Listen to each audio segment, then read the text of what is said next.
having spoken to and observed some of your fellow grandparents, could you share of some struggles that they face? Because I think we hear, at least I hear a lot from the parents' perspective about having to deal with sometimes the very proverbial mother-in-law problems. I don't have any, just saying.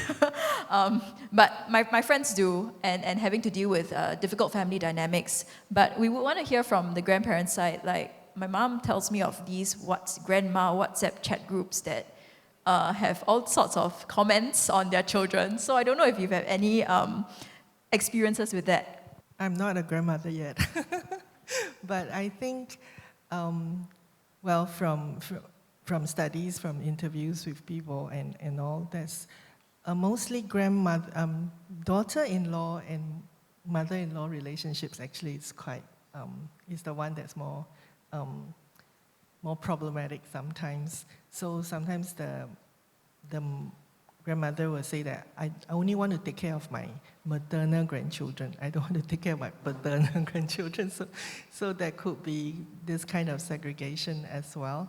And sometimes, in Singapore, back in 2006 onwards, we started to have counsel for third age, right? Then suddenly there's this realization that, there's active aging, promoting, and grandparents start feeling that, they also want to have social life, active social life and activity.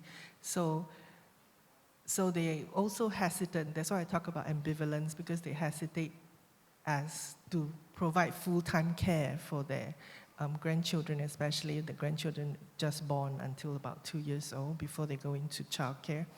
And sometimes you will see that kind of reluctance with grandchildren, and the children will be the one that complains, right? Like, why is it that my mother doesn't want to take care of my babies, and I have to send him to infant care, which is so expensive.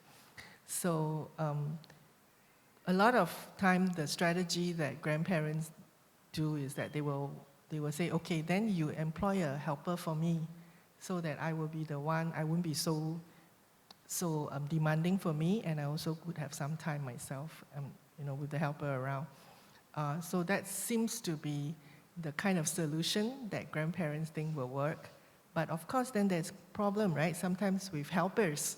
Sometimes grandmother also have problems with helpers, so then it becomes an added problem for the adult children as well. So there are all these tensions that are quite intricate in the family relationship.